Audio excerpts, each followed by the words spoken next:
방문해 주셔서 감사합니다. 여러분 모두 행복한 일만 가득하세요.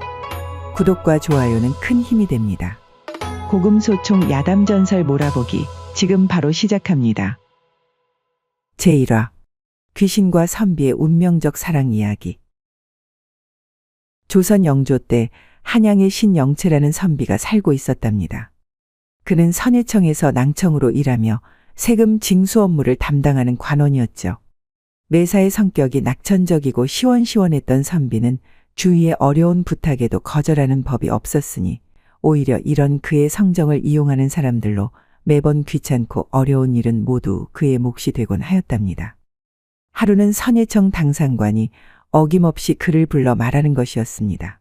이보시게 영채, 왜 그러십니까, 당상관 나리? 자네 경기청에 좀 다녀오겠는가? 무슨 일이라도 생긴 것입니까? 자네도 알다시피 우리 선해청의 인원이 팍팍하지 않나 말일세. 눈 씻고 둘러보아도 믿고 맡길 사람이 자네 말고는 없단 말이지. 나리, 무슨 일인데 그러십니까? 어려워 마시고 말씀해 보시지요. 그게 말일세.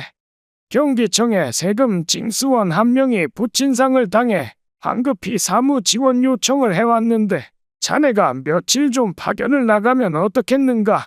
내 그 값은 후히 쳐줄 터이니. 뭐가 그리 어려운 일이겠습니까, 당상관 나리? 제가 다녀오도록 하겠사옵니다.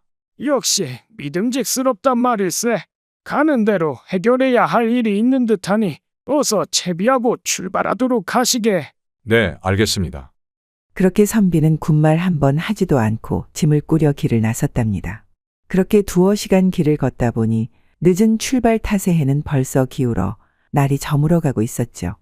이거 큰일일세. 벌써 해가 뉘엿뉘엿한 것이 곧 어두워질 것 같은데 어디 묵어갈 곳이라도 찾아봐야 하겠구먼. 하지만 한참을 이곳저곳을 뒤져 민가를 찾아보았지만 인적이 드문 산중이라 가도 울창한 나무숲만 보일 뿐 집 한 채 보이지 않았죠. 그렇게 한참을 걷다 보니 어느새 성의 북쪽 끝자락에 다다랐답니다. 때마침 오래된 절 하나가 눈에 들어왔는데 허름한 현판에 귀곡사라는 문구가 적혀 있었죠. 오호라, 잘 되었군. 오늘은 이곳에서 하루를 묵어가야겠어. 그런데 절 이름이 특이하군. 귀곡사. 귀신 귀자에 울곡자라니 거참 기묘하군 그래. 순간 이상한 기분이 든 것도 잠시. 이내 경쾌한 발걸음으로 선비는 서둘러 절 안에 들어섰답니다. 절 안은 매우 크고 화려한 석탑들이 우뚝 솟아 있었는데 사람의 손이 닿지 않은 듯 이끼가 잔뜩 끼어 있고 사람 키보다 큰 쑥대로 둘러싸여 돌탑인지 풀탑인지 분간이 안 갈 정도로 기이한 모습을 하고 있는 것이었습니다. 안에 아무도 살지 않는 것인가? 관리가 전혀 되어 있지 않군.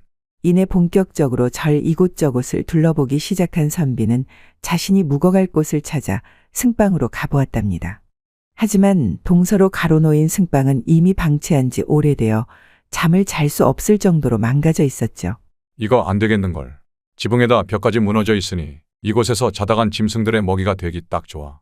게다가 방바닥도 눅눅한 곰팡이로 덮여 있으니 도저히 이곳은 안 되겠어. 저쪽으로 다시 가봐야겠군. 그렇게 다시 자리를 옮겨 남쪽으로 가보니 작은 건물이 하나 있었는데 사람이 드나든 듯한 흔적이 보이는 것이었습니다. 최근에 빗장이 질린 듯한데 누군가 거처하고 있는 것 같은데 이곳이라면 멀쩡한 방 하나쯤은 있을 듯 싶구먼 그래. 그리고선 이내 다시 불전의 동쪽 모퉁이를 살펴보았는데 아귀에 꽉 찰 듯한 굵은 대나무가 자라고 있었고 계단 아래에 커다란 연못에는 야생토란이 꽃을 피우고 있었답니다. 한참을 절 이곳저곳을 둘러본 선비는 이곳의 고요하고 그윽한 전경이 매우 마음에 들었답니다. 어차피 요새 경기청 인근의 방값이 급등하여 출장비만으로는 빠듯하니 이 절에서 숙박을 해결하면 경비는 아끼겠구먼 그래. 그렇게 절에서 오래 묵어갈 요량으로 느긋하게 절 이곳저곳의 경치를 한동안 즐기고 있었는데 문득 어떤 서생이 나타나서는 남문의 빗장을 여는 것이 아니겠습니까? 이에 선비가 황급히 달려가 그에게 인사하며 말했답니다. 이보시오, 나는 신영채라는 사람이오. 경기도에 공무가 있어 가던 길에 날이 저물어 이곳에서 묵어갈까 하는데 허락해 주시겠소? 허락이라니요? 이곳은 주인 없는 절입니다. 저 역시 여행하던 중 임시로 머물고 있는 처지이니 저에게 허락을 구하실 필요는 없습니다. 오히려 이렇게 황량하고 썰렁한 절집에 혼자 있으려니 적적했는데 잘된 일이 아니겠습니까? 계시겠다면 저 또한 가까이 뵈면서 가르침을 청할 수 있으니 제게도 잘된 일이지요. 그렇게 생각해 주니 고맙소. 그럼 마음 편히 머물다 가겠소. 빈방은 많으니 아무 방이나 쓰시면 됩니다. 얼마든지 오래 계셔도 상관없으니 괴념치 마시고 지내십시오. 고맙소이다. 그럼 나는 저쪽 방을 쓰겠소이다.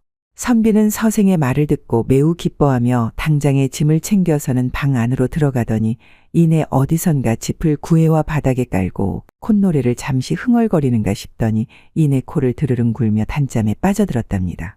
허허, 많이 피곤하셨던 모양일세. 좀 쉬시오 그럼. 그날 밤이었답니다. 밝은 달빛이 물처럼 흐르는 가운데 두 사람은 불전의 행랑에 앉아 낮에 미처 나누지 못한 통성명을 하고 있었답니다. 저는 충청도 은봉 출신의 김무진이라 하옵니다.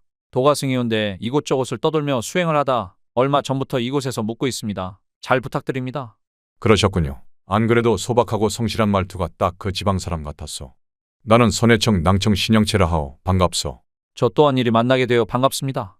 묵어가시는 동안 많은 가르침 부탁드립니다. 아니요. 이리 말동무가 생겨 내가 오히려 기뻐. 잘 부탁하오. 그렇게 짧은 통성명 뒤에 두 사람은 다시 각자의 방으로 잠을 청하러 들어갔답니다. 하지만 낯선 잠자리 탓인지 피곤한 몸과는 달리 선비는 오래도록 뒤척이며 쉽사리 잠을 이루지 못하고 있었습니다. 그런데 때마침 창문 밖에서 희미하게 웅얼거리는 소리가 들려오는 것이 아니겠습니까? 근처에 인가라도 있었단 말인가. 오는 길에 인가라고는 눈을 씻고도 찾아볼 수 없었는데 말이지. 거참. 호기심이 생긴 선비는 몸을 일으켜 북쪽으로 난 석창 아래로 다가가 살그머니 바깥을 넘겨다보았답니다. 그러자 나지막한 담장 너머로 작은 집 한 채가 보였는데 색깔이 바랜 붉은 옷을 입고 커다란 은비녀를 꽂은 할미가 구부정하게 허리를 굽힌 채 달빛 아래에서 마흔이 좀 넘은 듯한 부인과 이야기를 나누고 있는 것이었습니다. 할머니, 소양이가 왜 이렇게 오래도록 나타나지 않는 걸까요? 부인의 푸념에 할미가 응수했답니다. 올 때가 거진되었지. 곧 나타날 게야. 기다려보자고. 할머님께 무슨 원망의 말 같은 건 하지 않았나요? 그런 소리는 못 들었지만서도 기분은 별로 좋아 보이지 않더군 그래. 할머니, 우리가 너무 이 계집애를 우냐우냐 하는 거 아닙니까? 그 말이 채 끝나기도 전에 17, 8살 가량의 아가씨가 문득 걸어왔는데 순간 깜짝 놀란 할미가 멋쩍게 웃으면서 말했답니다. 호랑이도 제 말하면 온다더니 우리 두 사람이 마침 너에 관한 얘기를 하던 참인데 우리 귀여운 애기씨가 소리도 없이 살그머니 왔구먼 그래. 다행히 내 욕을 안 했으니 망정이지 하마터면 말이야. 허허허. 그러더니 이내 할망이 표정을 상냥하게 고쳐잡고는 아가씨를 치켜세우며 말을 이어갔답니다. 애기씨는 말이지 정말 그림같이 아름답단 말이야. 새하얀 피부에 앵두같이 도톰하고 빨간 입술하며 양귀비 저리 가라 할 정도로 육감적인 몸매는 세상에 둘도 없는 절세 미인임이 틀림없지. 내가 남자였더라도 애기씨 때문에 혼이 나갔을 것이야. 그렇고 말고. 그 말에 아가씨가 볼멘 소리로 대꾸했답니다. 할머님, 그만 치켜 올리세요. 누가 저 같은 여자를 좋아한다고 그런 입에 발린 말씀을 하시는 거예요? 뒤이어 부인과 여자가 또 무슨 말을 하는 것 같았지만 이웃집 사람들의 대화에 흥미를 잃은 선비는 더 이상 엿듣는 일을 그만두고 다시 잠을 청했답니다. 그렇게 얼마간의 시간이 흘러 사방은 다시 조용해지고 아무 소리도 들려오지 않을 때였죠. 문득 누군가 선비의 방 안으로 들어오는 인기척이 느껴지는 것이었습니다. 순간 깜짝 놀라 일어난 선비가 눈을 비비고 살펴보니 바로 이웃집에 있었던 그 아가씨였답니다. 아니, 이게 무슨 짓이오, 낭자. 허락도 없이 사내의 방에 들어오다니 그건 너무한 거 아니오. 선비의 당황한 모습에 여인은 더욱더 애꿎게 그를 희롱하며 말했답니다. 달빛이 너무 좋아 잠을 이루지 못하겠사옵니다. 소녀, 오늘 밤 나리와 함께 사랑을 나누고 싶어 이리 찾아온 것이 아니겠습니까? 뻣뻣하게 굴지 마시고 어서 이리 오셔요. 여인의 말에 선비가 정색하더니 크게 꾸짖기 시작했답니다. 세간에 입방아에 오르고 싶은 게요. 나 또한 다른 이의 한가한 말을 두려워하는 사람이요. 자칫 한 번의 실수로 염치와 도리를 모두 잃어버리고 싶은 것은 아니겠지요. 이쯤에서 썩 물러나시오. 염치와 도리라고 하셨으니까 그냥 개나 줘버리겠사옵니다. 한밤중인데 누가 본다고 그러십니까? 날이면 날마다 오는 기회가 아니온데 어찌 이리 비싸게 구시는 것입니까? 어서 소녀를 안으시어요. 그 말에 선비가 참던 화를 이기지 못하고 대노하며 그녀를 몰아붙이기 시작했답니다. 어허, 썩 나가거라. 어찌 이리 천박하단 말이더냐. 조선 천지에 지엄한 법도가 있거늘 내 평생 색을 가까이 한 적도 없거니와 너같이 상스러운 여인은 상대도 하기 싫으니 강제로 끌어내기 전에 네 발로 알아서 나가거라. 화난 선비의 모습에 여인도 움찔하는 듯하였으나 쭈뼛쭈뼛 여인은 뭔가 할 말이 있는 듯 어쩔 줄 몰라 하는 표정을 하면서도 계속해서 유혹의 말을 힘겹게 내뱉는 것이었답니다. 제발 저를 안아주시어요. 오늘 밤 당신과 함께 이 밤을 보내지 않으면 안 되옵니다. 부탁이옵니다. 하지만 여인의 계속된 유혹에 더 이상 화를 참지 못한 선비가 녹이 띈 얼굴로 큰 소리로 위협하며 말했답니다. 어서 나가래도 그러지 않으면 고함을 질러 남쪽 방의 서생을 깨우겠소. 더 이상 당신의 염치 따윈 배려하지 않을 것이오. 아시겠소? 부끄러움이 뭔지 안다면 마지막 기회이니 썩 물러나시오. 그 말에 여자가 겁에 질린 듯 황급히 뒷걸음질 쳐 방문 밖으로 나갔는데 얼마 지나지 않아 다시 돌아온 여인이 이번에는 황금 덩어리 하나를 냅다 이불 위에 던져놓고 말하는 것이었습니다. 제 몸이 싫으시면 이 황금이라도 받아주시지요. 무력과 유욕 둘 중에 하나는 있을 것이 아닙니까? 당신도 사내라면. 이 말에 노발대발하던 선비가 금덩이를 주어 정원층계로 내동댕이치며 말했답니다. 나를 희롱하는 것이더냐. 내 비록 가난한 사대부 가문의 선비로 가진 것은 없으나 뼈대 있는 집안의 자손이라는 자존심 하나로 버티고 살았느니라. 어디서 너 따위가 이깟 의롭지 않은 재물로 내 호주머니를 더럽히려 드는 것이더냐. 참으로 발칙하고 멍청한 계집이로구나. 선비의 거센 반발에 결국 여인은 부끄러운 듯 밖으로 물러나더니 계단에 나뒹굴어 있는 황금을 주워 들고서 혼잣말로 중얼거렸답니다. 이 사내의 심장은 쇠나 돌로 만들어진 것이란 말인가? 어쩜 이리도 강직하고 올곧은 것이지. 그렇게 한동안의 소동이 끝나고 여인이 사라진 것을 확인한 선비는 아무 일 없었다는 듯 다시 잠을 청하였답니다. 다음 날 아침 일찍부터 눈이 떠진 선비는 어젯밤의 일은 싸그리 잊은 채 절 안을 이리저리 돌아다니며 가벼운 산책을 하고 있었답니다. 때마침 평양 출신 서생이 하인 한 명을 데리고 절 안으로 들어와서는 하룻밤 묵어가기를 청하는 것이었습니다.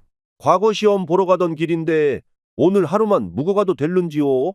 주인 없는 절이니 저에게 허락을 구하지 않으셔도 됩니다. 방은 충분하니 저쪽 방에서 짐을 풀고 쉬어가시면 될 것이외다. 고맙소이다. 시간은 흘러 어느새 칠흑같이 어두운 밤이 되었답니다. 그런데 문득 평양 서생의 방에서 소란스런 소리가 들려오는 것이 아니겠습니까? 이에 선잠을 자던 선비가 깜짝 놀라 일어났답니다. 나리, 일어나 보시오요. 나리, 무슨 일인데 이리도 소란스럽단 말인가? 저희 도련님께서 움직이질 않사옵니다. 하인의 다급한 부름에 선비가 황급히 평양 서생의 방을 찾아 그의 맥을 짚었는데 이미 그의 숨이 멎은 상태였답니다. 이보시게 어찌 된 일인가? 자네 주인이 왜 이리 된 겐가? 저도 모르겠사옵니다. 도련님 방에서 이상한 소리가 나 와보니 이렇게 쓰러져 있는 것이 아니겠습니까요? 하인의 말에 다시 한번 서생의 몸 이곳저곳을 살피던 선비가 이윽고 서생의 발바닥 한가운데에 송곳으로 찌른 듯한 작은 구멍을 발견했답니다. 하지만 그 구멍으로 가늘게 피가 흘러나오는 것 이외에는 그 어떤 타살의 흔적이나 죽음의 원인을 발견하지 못했죠. 안타깝지만 자네 주인은 급사한 모양일세. 이유를 알 수 없으니 날이 밝는 대로 관아에 신고해 시신을 수습하도록 하시게. 네, 알겠습니다. 이후로 한참이나 주인을 잃고 슬퍼하는 하인을 위로하고 다시 방에 돌아오니 벌써 동틀 무렵이었는데 피곤한 몸을 바닥에 눕히자마자 골아떨어지고 말았답니다. 다음 날 하인이 걱정되었던 선비가 동쪽 승방을 찾았을 때는 이미 정오를 훌쩍 넘긴 시간이었는데도 하인의 모습은 보이지 않고 이상하리만치 조용한 것이 아니겠습니까? 이보시게 안에 있는가? 벌써 떠난 겐가? 계속되는 부름에도 대답이 없자 이내 하인의 방문을 열고서 방 안을 들여다본 선비가 깜짝 놀라 뒷걸음질 치는 것도 잠시 이내 곧장 방 안으로 황급히 뛰어들어가는 것이었습니다. 이보시게 왜 이러는 겐가? 어서 일어나 보시게. 방바닥에 하인이 하얗게 질려 쓰러져 있었는데 아무리 흔들어 깨어보아도 축 늘어진 몸의 흰자위를 보이는 눈은 전혀 돌아올 기미가 보이지 않는 것이었답니다. 이게 무슨 일이지? 하인마저 죽은 것인가? 이상한 낌새를 느낀 선비가 하인의 온몸을 훑어보기 시작했는데 얼마 지나지 않아 평양서생의 발바닥에서 발견한 것과 똑같은 작은 구멍과 흘러나온 핏자국을 발견하고선 흠칫 놀라며 혼잣말로 중얼거렸답니다. 이것은 주인과 똑같은 증상이 아닌가? 이 무슨 전염병도 아니고 해괴망측한 죽음이 있단 말인가? 이 무슨 변괴인가 말일세. 하룻밤 사이 두 사람이 갑자기 죽어버렸으니 겁에 질려 도망칠 법도 하였으나 선비는 오히려 두 사람의 죽음이 측은하여 하루 종일 그 곁을 지키고 앉아 명복을 빌고 있었죠. 늦은 오후가 되자 수행을 하러 갔던 무진이 돌아왔는데 절 안의 기묘한 광경을 보고 선비에게 물었답니다. 날이 어찌 된 일이옵니까? 다치신 데는 없사옵니까? 이 말에 선비가 자초지종을 설명하니 무진이 고개를 끄덕이며 뭔가 짐작이 간다는 듯 말했답니다. 이 사람들은 모두 귀신에게 홀려 일이 된 것이옵니다. 무진의 말에 평소 성격이 굳세고 올곧은 선비는 그의 말을 믿으려 하지 않았답니다. 귀신이 어디 있다고 그런 소리를 하시는 게요. 여기는 또한 절인데 아무리 주인 없는 절이라고는 하나 부처님의 공덕이 서린 곳에 어찌 귀신 따위가 그런 짓을 한단 말이오. 말도 안 돼요. 날이 중이 떠났으니 이곳은 더 이상 절이 아닙니다. 음기가 강한 그냥 폐가일 뿐이지요. 저 또한 얼마 전부터 요기를 느끼고 요물을 쫓아 산에 갔다 오늘에서야 돌아온 것입니다. 분명히 이 절 주위의 요물들이 다시 나타날 것입니다. 오늘부터 이상한 기운이 느껴지실 땐 저를 부르도록 하십시오. 꼭 그렇게 하셔야 합니다. 그대가 그렇다고 하니 그런 것으로 하겠소만. 하여간 내일 아침 일찍 평양서생과 하인의 시신을 수습해야 할 터. 내 오늘은 먼저 잠을 청하겠소. 그대도 편히 주무시오. 알겠습니다. 다시 한번 말씀드리지만 이상한 기운을 느끼는 즉시 소리쳐 저를 부르셔야 합니다. 절대 주위를 게을리 하시면 안 됩니다. 아시겠지요? 알았대도 그럽니다. 걱정 마시구랴. 그 말을 끝으로 방으로 들어간 선비는 하루 종일 놀라 피곤한 탓에 이른 저녁부터 깊은 잠에 빠져들었답니다. 얼마나 잠이 들었을까. 선비가 목이 말라 잠을 깨고 보니 한밤중이 되어 있었답니다. 눈도 뜨지 못한 채 물병을 찾아 손을 더듬거리고 있었는데 순간 손끝에 사람 발 같은 것이 잡히는 것이 아니겠습니까? 이에 이상함을 느낀 선비가 조심스레 눈을 떠 손끝을 따라가 보니 지난밤 자신을 찾아왔던 여인이 우두커니 그를 바라보고 서 있는 것이었답니다. 화들짝 놀란 선비가 벌떡 일어나 여인을 밀쳐내며 말했답니다. 넌 누구시오? 당장 물러나시오. 날이 진정하시옵소서. 소녀이옵니다. 아니 왜 또 이리 내 방에 들어오신 것이오? 내가 그리 혼냈거늘. 오늘은 나리를 유혹하러 온 것이 아니옵니다. 그럼 어찌 이리 몰래 내 방에 또 들어온 것이오? 선비의 말에 잠시 망설이던 여인이 말했답니다. 나리 잘 들으십시오. 곧 야차가 와서 나리를 죽일 것입니다. 그 무슨 해괴한 말이오? 세상에 야차가 어디 있으며 있다고 한들 왜 나를 죽이러 온단 말이오? 그 말에 여인이 다소곳이 무릎을 꿇고 앉더니 말했답니다.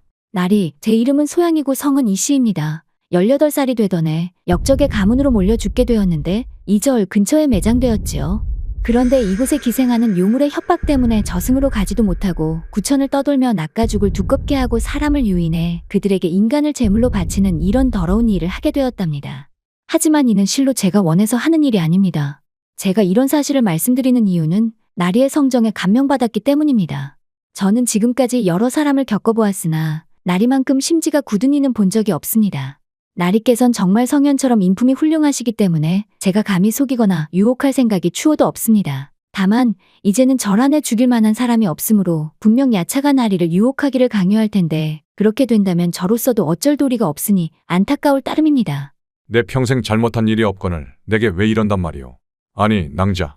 그럼 내가 살 방도는 없는 게요? 내가 어떻게 하면 되는 것이오? 무진고 한 방을 쓰면 재앙을 면할 수 있을 것입니다. 그 말에 선비가 의아해하며 물었답니다. 그러고 보니 무진도 절 안에 남아있는 사람이 아니오. 그런데 어째서 그는 유혹하지 않는 거요? 겉으로는 평범해 보이나 그는 보통 사람이 아니옵니다. 저희가 감히 접근할 수도 없지요. 자칫 환생도 못 해보고 그에게 소멸당할 수 있으니 어찌 감히 유혹하겠습니까? 무진이 그렇게 대단한 사람이었어? 그는 도력이 상당해 귀신이나 요물들이 피해 다닐 정도입니다. 이 세계에선 그를 귀신 사냥꾼이라 부른답니다. 무진이 그렇게 대단한 사람이었다니. 하여간 그건 그렇고. 그대는 어떤 방법으로 사람을 홀리는 것이오? 제가 나리께 했던 방법으로 사내를 유혹한답니다. 저를 희롱하고 관계를 갖는 사람에게는 제가 몰래 송곳으로 발바닥을 찔러둡니다. 그런 후 그의 양기가 약해져 정신이 혼미해지고 인사불성이 되면 그 틈에 피를 뽑아 요괴들이 빨아먹게 하는 것이지요. 때론 황금으로도 유혹하는데 사실은 금덩이가 아니고 나찰 귀신의 뼈다귀여서 누구든지 그걸 갖게 되면 뼈다귀가 그 사람의 심장과 간을 도려낸답니다. 이 두 가지 방법은 목표로 삼은 사람의 기호에 따라 그때그때 적당한 것으로 골라 사용한답니다. 그래서 지난번 나에게도 그렇게 한 것이었군요. 지난번 일은 제 뜻이 아니었으니 너그럽게 용서하시고 제가 말씀드린 대로 하시면 나리께선 무탈하실 것이옵니다. 고맙소. 그런데 야차가 나를 찾아오는 것이 언제란 말이오? 내일 밤입니다. 그러니 내일 날이 어두워지는 대로 어떻게 하든 무진과 함께 있으셔야 합니다. 그리고 떠나기 전 마지막으로 그녀는 눈물을 흘리면서 말했답니다. 저는 죄악의 나락에 떨어진 일에 줄곧 구원받고 싶었지만 그럴 수가 없었습니다. 나리의 의협심은 하늘을 찌르니 저를 살 길로 이끌어 고해에서 구원해 주실 수 있을 거예요. 만약 나리께서 저희 뼈를 걷어다 조용한 곳에 묻어주신다면 그 은혜는 제게 새 생명을 주시는 것과 다름이 없습니다. 나의 목숨을 살려준 은인인데 당연히 그리할 것이오. 그대가 묻힌 곳이 어디인지 어서 말해보시오. 무덤 곁에 백양나무가 있는데 그 위에 까마귀가 둥지를 틀고 있다는 것만 기억하시면 됩니다. 그 말을 끝으로 그녀는 눈 깜짝할 사이 연기처럼 사라지고 말았답니다. 다음 날 선비는 무진이 다른 곳으로 나갈까봐 새벽부터 그의 방을 찾아갔답니다. 이보시오 무진. 안에 계시오. 나리, 이른 새벽부터 어찌 이리 저를 찾으십니까? 오늘 내가 음식을 대접하고 싶은데 어떠시오? 시간 되시오. 나리의 초대라면 기꺼이 함께 해드려야죠. 그렇게 선비는 아침나절부터 무진에게 술과 음식을 대접하고는 이윽고 그의 눈치를 슬쩍 보더니 말했답니다. 이보시오 무진. 왜 그러십니까, 나리? 그게 말이오.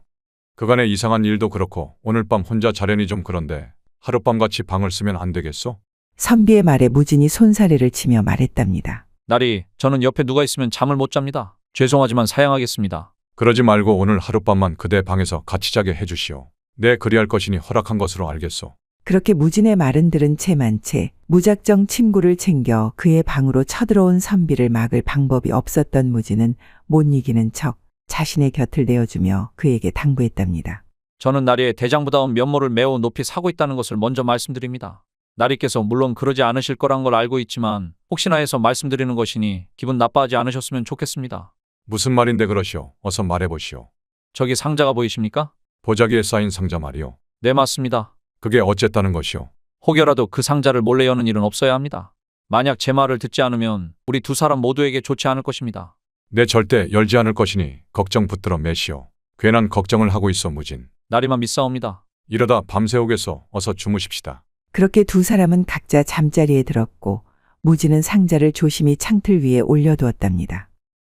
얼마 지나지 않아 무진은 천둥같이 코를 골며 깊은 잠에 빠졌는데 선비는 야차가 자신을 죽이러 온다는 생각에 도무지 잠이 오지 않아 이리저리 뒤척이고 있었죠. 그렇게 시간은 흘러 일경남짓 되었을 즈음 창문 밖으로 희미하게 사람의 그림자가 비치는 것이 아니겠습니까? 그러더니 이내 창문 쪽으로 쓱 다가와서는 시뻘건 두 눈으로 방안을 살피기 시작하는 것이었답니다.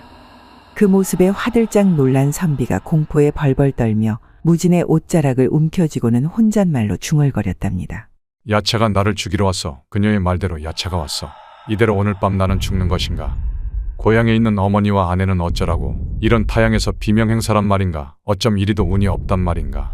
선비는 어떻게든 야차의 눈을 피하려 이리저리 몸을 숨기며 사력을 다해 무진의 곁에서 한시도 떨어지지 않으려 발버둥을 치고 있었답니다. 무진, 제발 눈을 떠보시오, 제발. 이 사람아 어서 눈을 뜨라고. 아무리 애써 불러보아도 속으로 외치는 그의 절규는 깊게 잠든 무진에게 들릴리 만무하였답니다. 이런 상황인 줄도 모르고 무진은 태연하게 코를 골며 잠에 취해 있었으니 참으로 야속하고 얄미운 감정에 눈물이 다 흐르는 것이 아니겠습니까?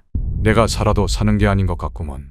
더욱이 공포에 떨면 떨수록 점점 몸이 굳어져 움직임조차 자유롭지 못했으니 더 이상 야차의 눈을 피하는 것도 한계에 다다르고 있었답니다. 더 이상 숨는 것은 무리야. 이제 꼼짝없이 죽게 생겼구나. 그렇게 모든 것을 포기하려는 바로 그 순간 창틀에 올려져 있던 상자 안에서 날카롭고 빛나는 무언가가 맹렬하게 상자를 뚫고 나오더니 곧장 야차에게 쏜살같이 날아가는 것이 아니겠습니까? 얼라리여, 저것은 무엇? 그렇게 야차가 있는 창문으로 곧장 날아간 물건은 순식간에 야차를 꿰뚫고 지나가서는 방향을 틀더니 다시 상자 속으로 번갯불처럼 들어가 버리는 것이 아니겠습니까?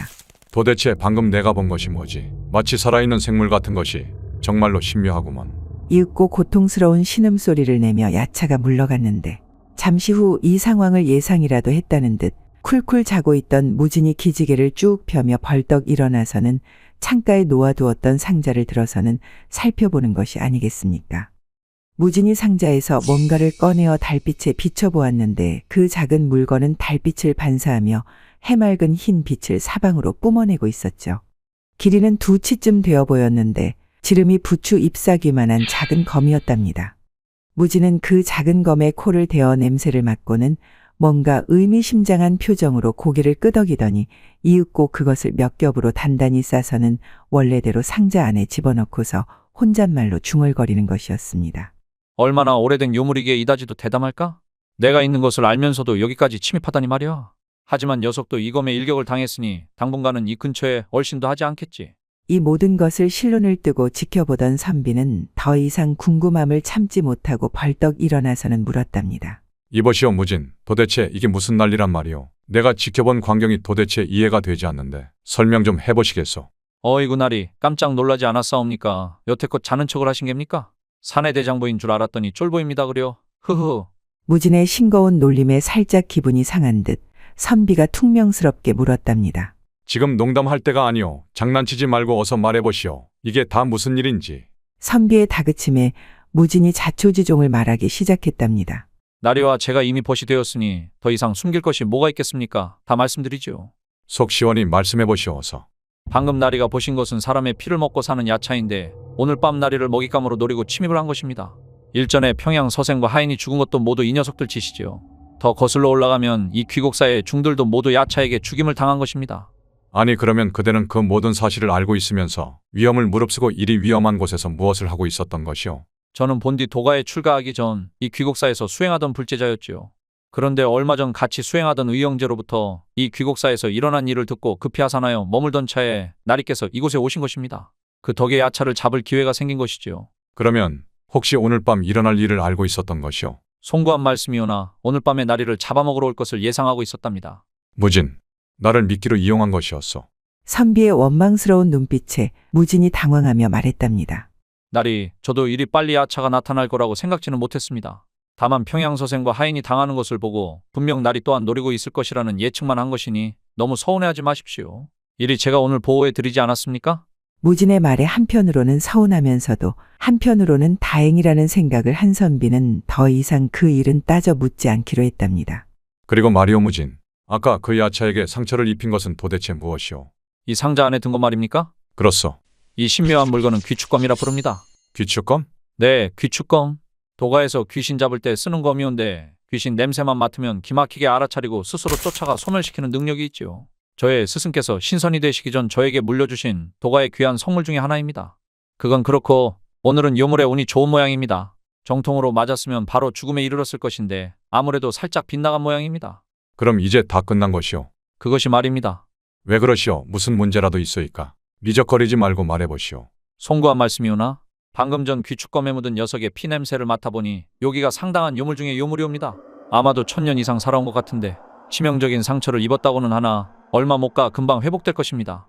그래서 어쨌다는 것이오? 그래서 말인데 나리께서는 이곳을 빨리 떠나셔야 합니다. 야차의 상처가 회복되기 전에 한시바삐 이곳을 떠나 그놈이 나리의 냄새를 맡지 못하는 먼 곳으로 도망치셔야 합니다. 무진의 말에 선비는 조금의 망설임도 없이 방 안에 들어가서는 헐레벌떡 짐을 챙기기 시작했답니다. 이를 지켜보던 무진이 껄껄껄 웃으며 말했답니다. 나리, 아무리 급하다고는 하나 회포는 풀고 가셔야 하지 않겠습니까? 제가 술상을 봐올 테니 한 잔 드시고 내일 날이 밝는 대로 떠나시죠. 오늘 밤은 제가 있으니 걱정 붙들어 매시고.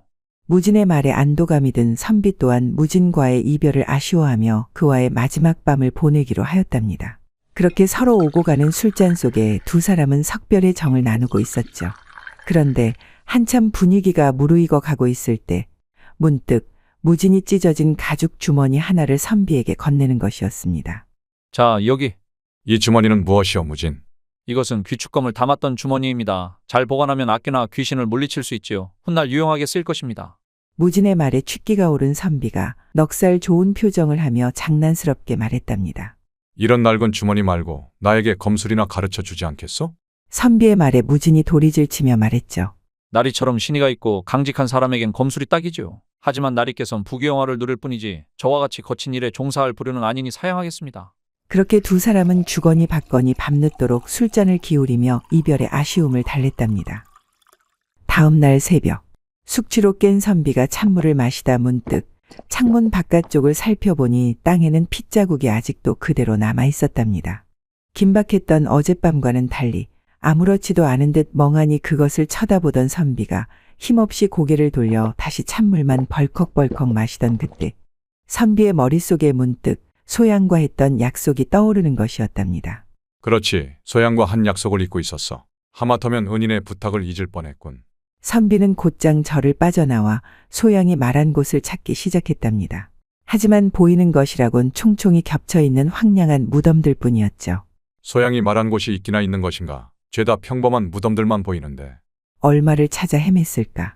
한참을 이 무덤 저 무덤을 옮겨다니며 소양이 말한 무덤의 위치를 찾고 있었는데 무덤이 끝나는 저편 언덕 위에 과연 새들이 둥지를 튼 백양나무 한 그루가 서 있는 것이 아니겠습니까? 드디어 찾았다. 소양이 말한 곳이 바로 이곳이었구먼. 선비는 곧장 무덤에서 여자의 유골을 파내 옷과 보자기로 잘 싸서 다시 절로 돌아왔답니다.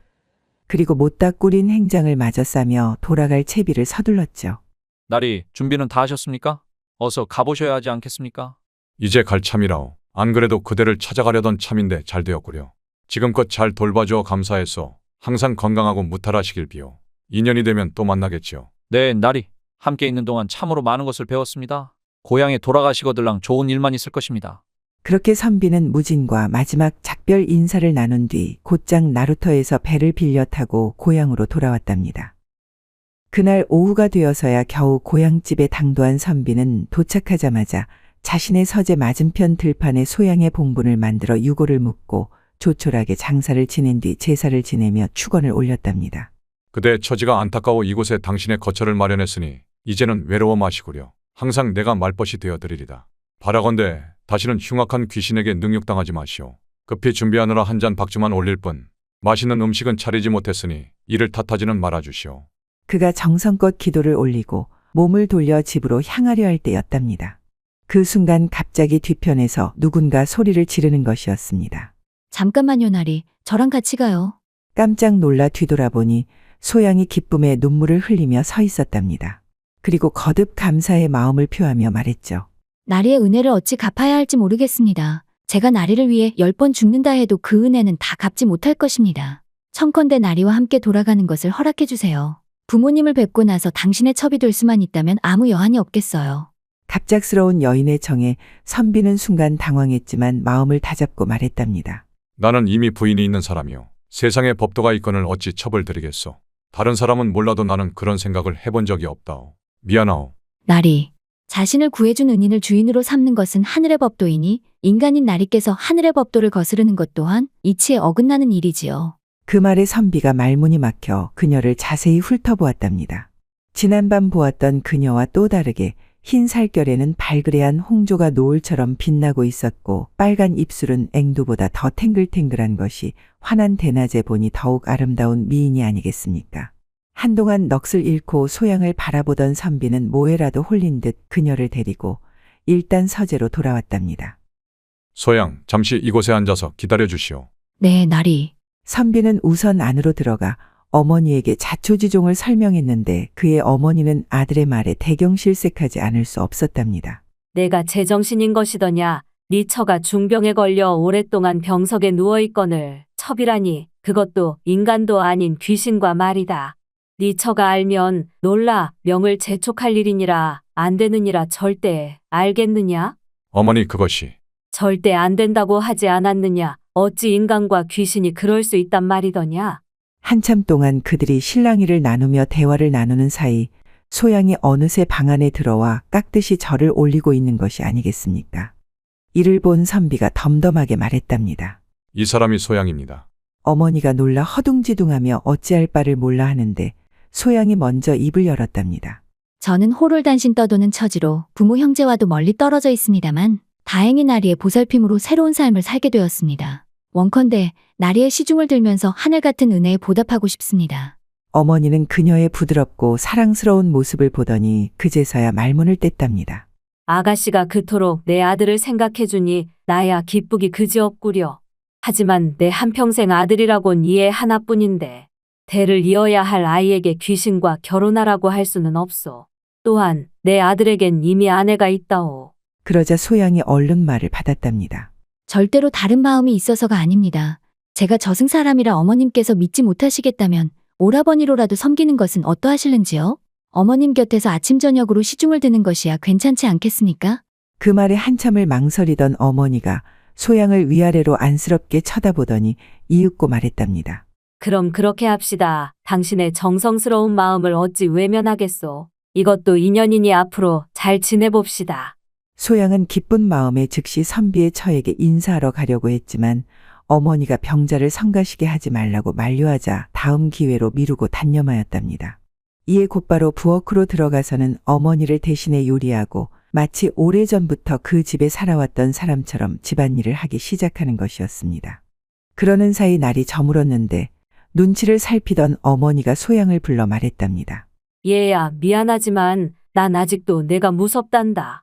아직까진 두려움이 극복되지 않으니 적응할 때까지만이라도 당분간 잠은 무덤에 돌아가 자도록 하거라. 당연한 말씀입니다, 어머니. 받아들이실 때까지 그렇게 하겠사옵니다. 하지만 막상 혼자 무덤으로 돌아가려니 쓸쓸하고 무서웠던 소양이 선비의 서재를 지날 때였답니다. 마침 선비가 등불 아래에서 글을 읽고 있는 모습을 보고 방 안에 들어가려 하였죠. 하지만 안절부절 못하며 문 밖에서 뱅뱅 맴돌기만 하는 것이 아니겠습니까? 이를 본 선비가 말했답니다. 소양 낭자 아니요. 어서 들어오시오. 나 보러 온 것이 아니요? 날이 그렇게 나온데 방 안에 서린 검의 기운이 섬뜩해 감히 들어가지 못하겠나이다. 소양의 말에 그것이 가죽 주머니 때문임을 눈치챈 선비가 재빨리 다른 방으로 자루를 옮기고서야 소양이 등잔불 앞에 다가와 다소곳이 앉는 것이었죠. 그러더니 한동안 아무 말도 하지 않다가 한참이 지나서야 선비의 눈치를 보더니 말을 거는 것이었습니다.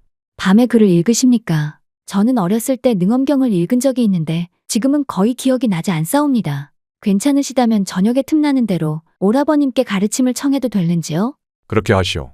그 이후로도 그녀는 별말 없이 선비가 글 읽는 모습을 그저 바라보며 한밤중이 될 때까지 가겠다는 말을 하지 않는 것이었습니다. 아니 소양, 어찌 밤이 늦었건을 처소에 돌아가지 않으시는 게요. 그만 늦었으니 서두르시오. 선비의 눈치 없는 말에 그만 서러움이 폭발한 소양이 울먹이며 말했답니다. 저 혼자 황량한 무덤으로 돌아가기가 무서워서 그러는 것이 아니겠습니까? 이리도 눈치가 없으십니까? 그런 것이었소. 미안하오. 하지만 서재 안에 다른 사람이 잘 수 있는 침상도 없거니와 게다가 오라비와 누이 동생 사이라면 서로 미심쩍은 짓은 삼가야 하지 않겠소. 선비의 따끔한 말에 소양이 토라진 듯 몸을 일으켜서는 휙 돌아서더니 어둠 속으로 사라져 버렸답니다. 선비 역시 그녀의 마음을 모르는 바가 아니었으나 그녀가 불쌍하다고 집안에 따로 잠자리를 만들어주자니 어머니의 꾸지람이 두렵기도 하고 한편으로는 병상에 누워있는 아내에게 미안해 이러지도 저러지도 못할 뿐이었답니다.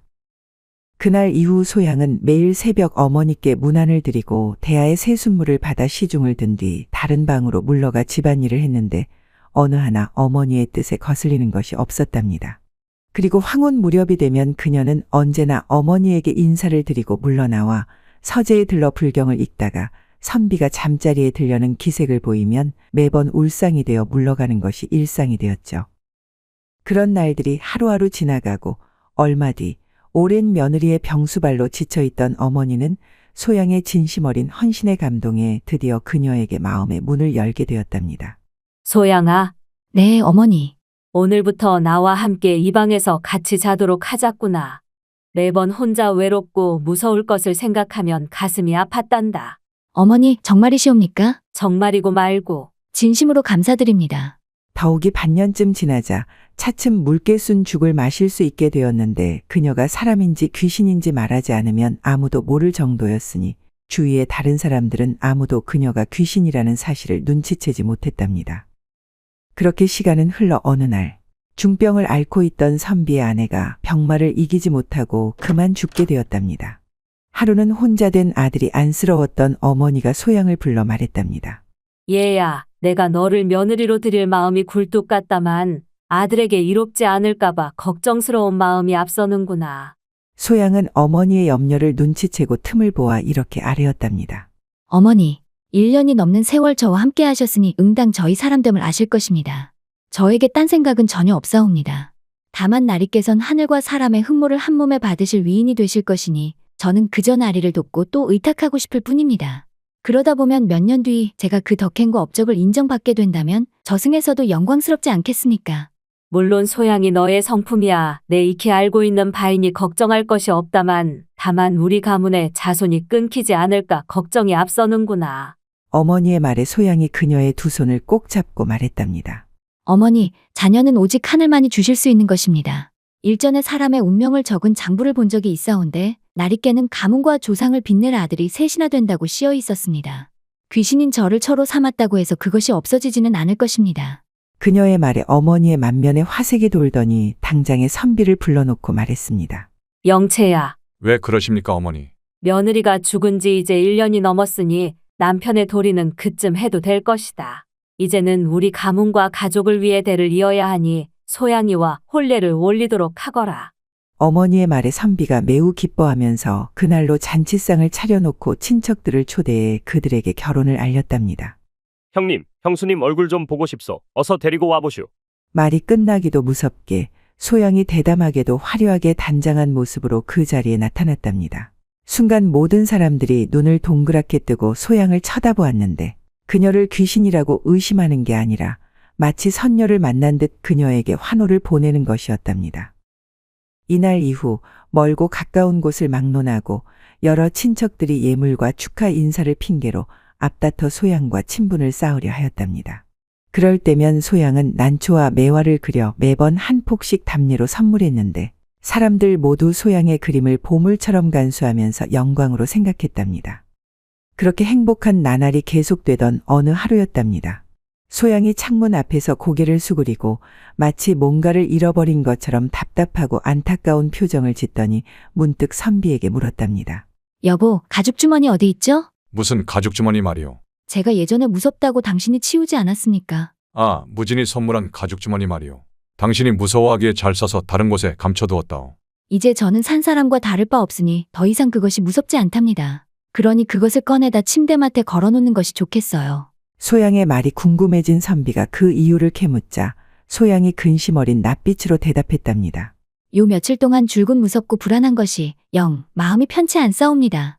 아무래도 귀곡사의 요물이 제가 숨어있는 곳을 알아차린 듯합니다. 그 말에 급히 선비가 가죽 주머니를 갖고 오자 소양이 요모조모 자세히 뜯어보고선 다시 말을 이어갔답니다. 이것은 검선이 사람 머리를 담았던 주머니예요. 이 정도로 날가해질 때까지 얼마나 많은 사람을 죽였는지 알 수가 없군요. 지금 보아도 오싹하고 소름이 끼치는 물건이에요. 그녀는 즉시 가죽 주머니를 침대 옆에 묶어두었는데 그 다음 날에는 방문 앞으로 옮겨 걸며 안절부절 못하는 것이 아니겠습니까? 하루 종일 초조해하던 소양이 밤이 되니 더욱 심사가 혼란한 듯 선비의 손을 붙들고 말하는 것이었답니다. 절대 제 손을 놓아서는 안 됩니다, 나리. 절대 잠들지 마세요. 소녀를 혼자 두면 아니 되옵니다. 부인, 내가 지켜줄 테니 걱정하지 마시오. 떨지 마시오, 떨지 마. 등불을 마주하고 서로를 위로하던 그때 벼랑간 어떤 물체가 공중에서 새처럼 떨어져 내리는 것이었답니다. 깜짝 놀란 소양이 영채의 등 뒤에 숨었는데 자세히 보니 예전에 귀곡사에서 보았던 그 녀석이었답니다. 야차다, 야차. 녀석은 번들거리는 눈깔에 피처럼 새빨간 혓바닥을 날름거리며 불꽃을 이글이글 내뿜더니 이빨과 발톱을 휘두르면서 앞으로 돌진해 왔답니다. 무섭게 돌진하던 녀석이 방문 앞에 이르자 순간 뒷걸음질치며 한참을 머뭇거리는가 싶더니 이내 천천히 가죽 주머니로 다가서서는 마치 잡아채 찢기라도 할 것처럼 손톱을 앞으로 뻗었답니다. 바로 그 순간 갑자기 주머니가 쨍 소리를 내면서 광줄이 2개만한 크기로 커지는 것이 아니겠습니까? 그러더니 주머니 속에서 어떤 귀신이 상반신을 내밀더니 야차를 잡아채서는 주머니 안으로 끌고 들어가는 것이었습니다. 그러자 순식간에 사방이 조용해졌는데 주머니 또한 원래의 크기로 오므라들었답니다. 서로 부둥켜 안고 있던 선비와 소양은 그제서야 흥분한 어조로 말하기 시작했답니다. 이제 끝난 것이오, 소양. 네, 나리, 이제 더 이상 다른 재난은 없을 거랍니다. 잠시 후 둘이 함께 주머니 속을 들여다보았는데 맑은 물 몇 대가 고여있을 뿐 귀신은 보이지 않았답니다. 그 일이 있고 몇 년이 지난 뒤 선비는 조정의 신뢰를 얻어 선예청 당상관에 임명되었고 소양은 아들 하나를 낳았답니다. 또한 영채는 소양의 권유로 다시 첩을 하나 들였는데 그녀와 첩이 각기 하나씩을 더 낳아 소양의 말대로 선비 가문의 자식은 셋이 되었죠. 훗날 선비의 세 아들은 모두 벼슬을 했고 명성도 높았다고 합니다. 제2화 화피, 사람의 거죽을 덮어쓴 요괴 이야기. 어느 고을에 이씨 성을 가진 선비가 살았답니다. 하루는 아침 일찍 길을 가던 도중 우연히 한 여인을 보게 되었는데 그 여인은 괴나리 보찜을 품에 안고 뭔가에 쫓기듯 바삐 걷고 있었죠. 무슨 일이기에 저리도 불안하고 초조한 모습이란 말인가. 얼굴이라도 한번 구경해 볼까? 호기심이 생긴 선비는 순간 걸음을 재촉하는가 싶더니 어느새 그 여인보다 앞서 걷기 시작했답니다. 몇 번이고 주저하던 선비가 마음을 먹고 머리를 휙 돌려 여인을 쳐다본 순간 심장이 쿵 하고 내려앉는 것이 아니겠습니까?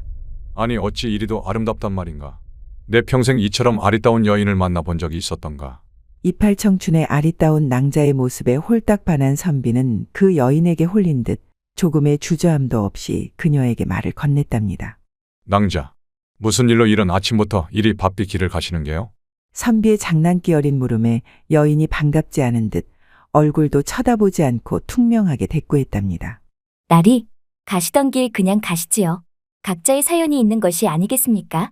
또한 저에게 근심이 있다고 한들 나리께서 덜어주실 것도 아닌데 구태여 뭘 물으시옵니까? 낭자, 무슨 근심이 있었던 게요? 혹시 내가 도와줄 수 있을지도 모르니 사양하지 말고 말해보시오.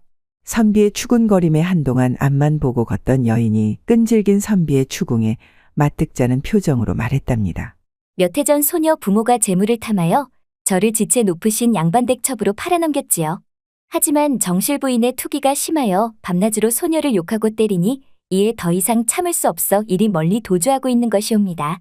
이 말을 들은 선비가 회심의 미소를 짓더니 더욱 적극적으로 묻기 시작하는 것이었답니다. 그럼 당장 어디 갈 곳은 정해진 것이오. 그 말에 여인이 상심한 표정으로 말했답니다. 첩으로 팔려왔다 몰래 도망가는 처지에 갈 만한 데가 어찌 있겠습니까? 무작정 정처 없이 가는 것이지요. 이에 선비가 여인의 앞을 가로막고 그녀를 멈춰 세우며 말했답니다. 낭자, 그럼 이렇게 합시다. 내 집이 이곳에서 멀지 않은 곳에 있으니 낭자만 괜찮다면 우리 집에 머물러도 돼요. 어떻소? 선비의 뜻밖의 제안에 수심이 가득했던 여인의 얼굴이 밝아지더니 기뻐하며 말했답니다. 혈혈단신 정처 없이 떠돌다 비명 행사할까 걱정하던 차였는데 이리 은혜를 베풀어 주시고자 하시니 소녀 염치불구하고 사양하지 않겠습니다. 여인의 말에 곧장 선비가 여인의 괴나리 보찜을 뺏어 들더니 경쾌한 발걸음으로 앞장서서 길을 안내하는 것이었습니다. 얼마 후 여인과 함께 집으로 돌아온 선비는 곧장 그녀를 자신의 서재로 데려갔답니다. 낭자, 이곳에 짐을 풀면 돼요. 나 말고는 이곳을 드나드는 사람이 거의 없으니 간섭받지 않고 맘 편히 머물 수 있을 것이오. 잘 되었네요. 이래저래 보는 눈도 없으니 나 같은 낯선 여인이 머물기에 딱인 것 같사옵니다. 그리고 나리, 왜 그러시오? 어차피 저를 어여삐 여겨 이곳에서 살게 해주시는 것이니 부탁드릴 것이 하나 더 있사옵니다. 뭔데 그러시오? 어서 말해보시오. 청컨대 저에 관한 일은 일절 아무한테도 말하지 말아주시어요. 만에 하나라도 저희 일이 대감의 귀에 들어가게 되는 날엔 나리께서도 저를 숨겨준 대가를 치르셔야 할 것이 걱정되어 미리 말씀드리는 것이옵니다. 그 일이라면 걱정하지 마시오. 내 입은 천근만근 무겁기로 천하에 소문난 자물쇠 입이라오. 하하, 어머 나리께선 말씀도 참 재미있게 하십니다. 그런 소리 많이 듣소이다. 허허허. 그 후로도 한동안 선비와 여인은 이런저런 시답잖은 얘기를 주고받으며 둘만의 대화를 이어갔답니다. 그러는 사이 밤이 되었습니다. 어두운 서재를 등불 하나가 밝히고 있었는데 아른거리는 불빛에 취한 두 사람 사이에는 어느새 묘한 분위기가 흐르고 있었죠. 그렇게 무르익을 대로 무르익은 둘만의 야릇한 분위기가 절정에 치닫자 그 둘은 서로에게 젖어들다 못해 참았던 욕구를 분출하며 결국 서로를 끌어안고 말았답니다.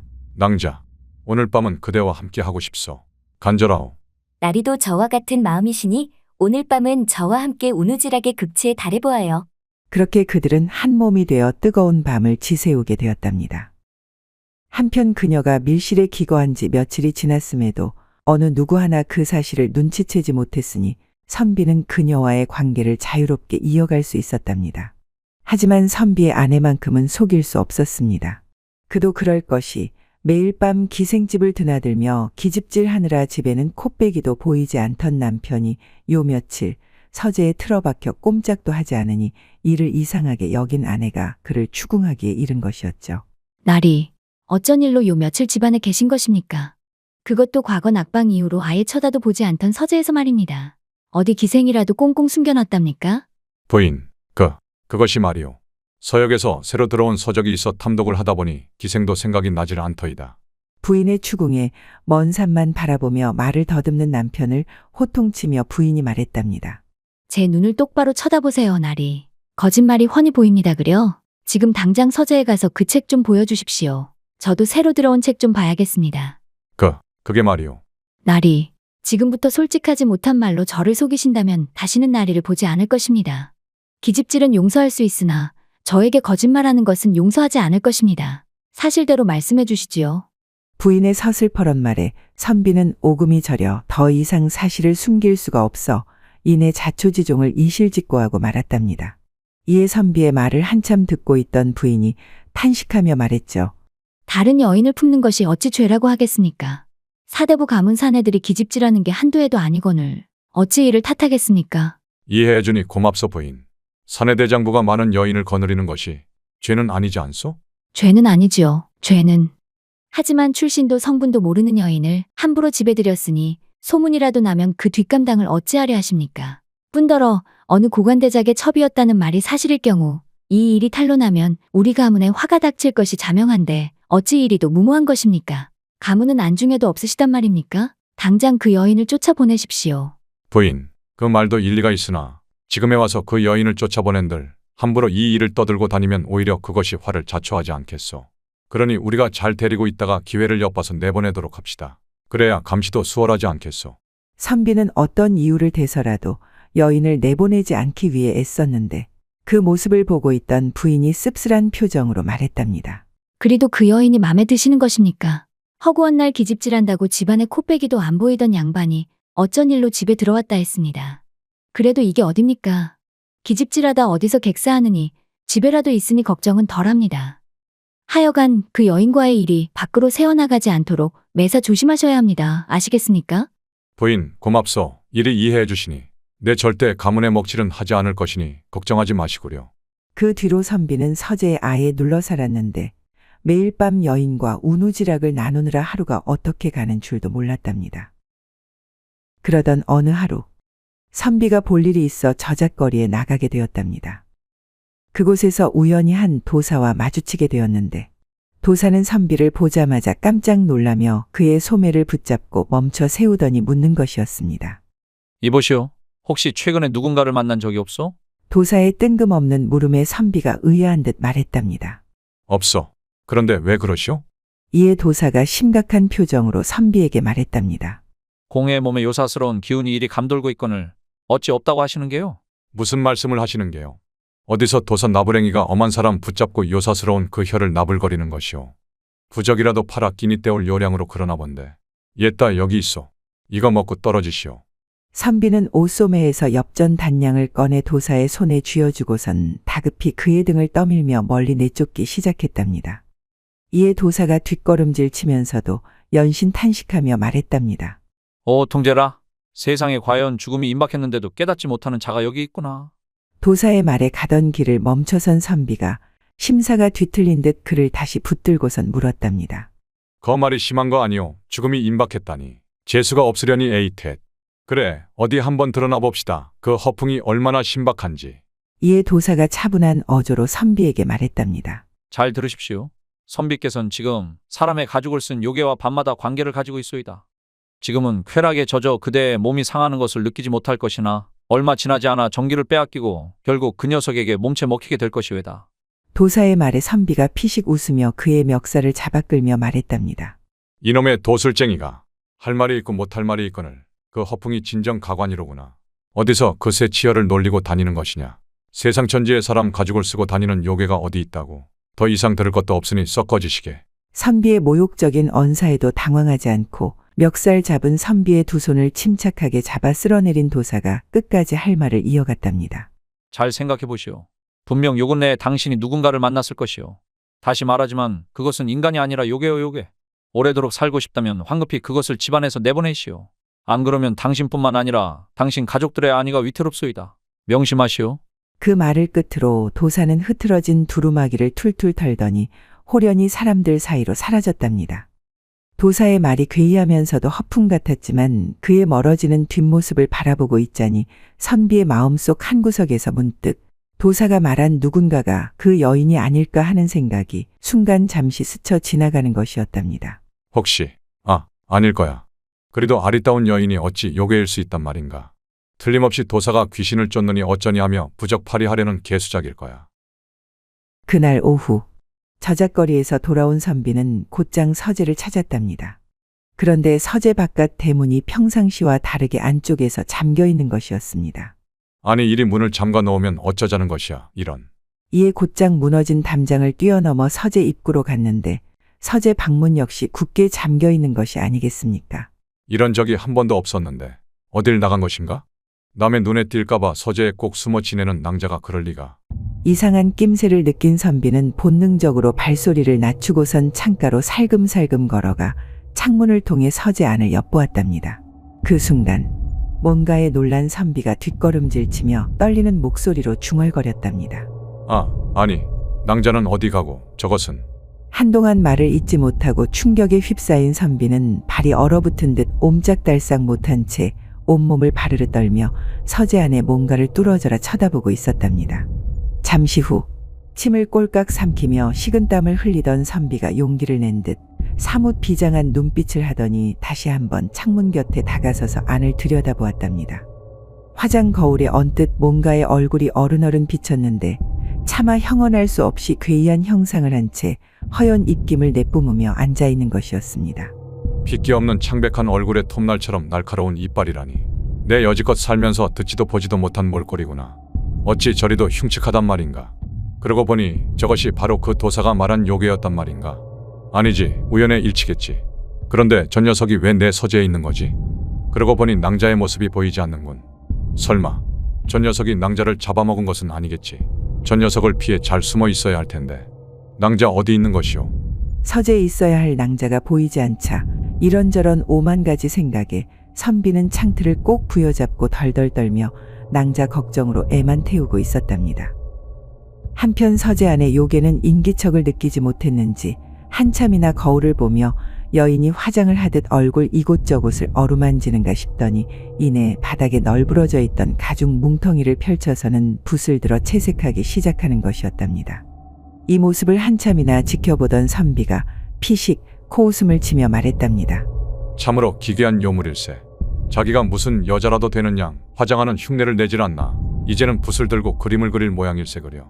그렇게 한동안 가죽에 채색을 하던 요물이 얼마 후 붓을 내려놓더니 채색이 다 끝난 가죽 뭉텅이를 집어들고서 마치 옷을 털듯 툭툭 털더니 자신의 몸 위에 뒤집었었는데 그 모습이 마치 낭자의 모습과 닮아 있는 것이었답니다. 저것은. 아니야. 그럴 리가 없어. 내가 잘못 본 것이야. 선비는 두 눈이 의심스러운 듯 연신 눈을 비비며 창틀에 바짝 붙어 요물이 뒤집어 쓴 가죽을 다시 한번 찬찬히 살펴보았답니다. 그 순간 선비가 비명을 삼키며 아연실색하더니 뒤로 나자빠져 중얼거리는 것이었습니다. 잘못 본 것이 아니었어. 요물이 뒤집어 쓴 것은 바로 낭자의 가죽이었어. 이런 미친. 이 섬뜩한 광경에 선비는 온몸에 식은땀을 흘리며 진저리 쳐댔는데 마치 소리 없는 비명을 질러대고 있는 것 같았답니다. 내가 지금껏 저 요물과 밤마다 물고 빨고 한 것이란 말인가? 살떨리게 섬뜩하구먼. 그렇게 낭자의 정체를 알게 된 선비는 대경실색한 나머지 바닥을 기는 것인지 걸음을 걷는 것인지 알 수 없을 정도로 정신 나간 사람 마냥 헐레벌떡 서재를 빠져나왔답니다. 그리고선 숨 돌릴 틈도 없이 단숨에 저작거리로 내달려 자신이 아침에 만났던 도사를 이리저리 찾아 수소문하기 시작했답니다. 하지만 저작거리 이곳저곳을 아무리 돌아다녀도 도사의 콧배기는 보이질 않았죠. 이보시오. 아침에 나와 다툼이 있었던 도사를 보지 못했소? 보지 못했소이다. 그대는 보았소? 그 도사 말이오. 그렇소. 어디 있는지 알고 있어? 성 외곽 어디에 머물고 있다고 했는데. 맞다. 귀국사. 성 외곽에 가면 몇 해 전 폐가가 된 절이 하나 있을 것이오. 그곳에 한번 가보시오. 지금도 있을지는 모르니 내가 책임은 못 지오. 고맙소. 그 길로 선비는 성 외곽으로 향했답니다. 반 시즌 정도 걸었을까. 도인이 산다는 절이 보였는데 관리를 하지 않아 낡고 허름해 곧 무너질 듯 아슬아슬하게 버티고 있는 모습이 묘한 분위기를 자아냈는데 평범하지는 않은 절 같아 보였답니다. 이보시오. 안에 안 계시오. 아무도 없어. 뉘신데 이리 급히 사람을 찾으시는 게요? 나요. 낮에 저작거리에서 보았던. 선비님이시군요. 무슨 일이십니까? 이리 급하게 찾으시는 걸 보니 제 말이 맞았나 보옵니다. 그렇소이다. 당신의 말이 맞았소이다. 사람의 가죽을 덮어쓴 요괴였소이다. 내가 그런 요물과 밤낮으로 그 짓을 했다니 끔찍하오. 이제 내가 어찌하면 되는 것이오. 무릎을 꿇고 벌벌 떨며 도움을 청하는 선비를 일으켜 세우며 도사가 말했답니다. 일어나시지요. 이제라도 그 녀석의 정체를 알았으니 다행이 아니겠습니까? 미안하오. 오전에 그대에게 범했던 무례를 용서하시오. 아닙니다. 속세 사람들 누구나 보이는 것에 현혹되기 쉬운 것이지요. 공께서도 응당 그렇게 반응하신 것이니 무례한 것이 아닙니다. 괴념치 마시지요. 도사의 말에 머쓱해하던 선비가 이내 말했답니다. 그런데 제가 호칭을 어찌 불러야 하겠소? 도가를 수행하는 무진이라 하옵니다. 그렇군요. 무진도사.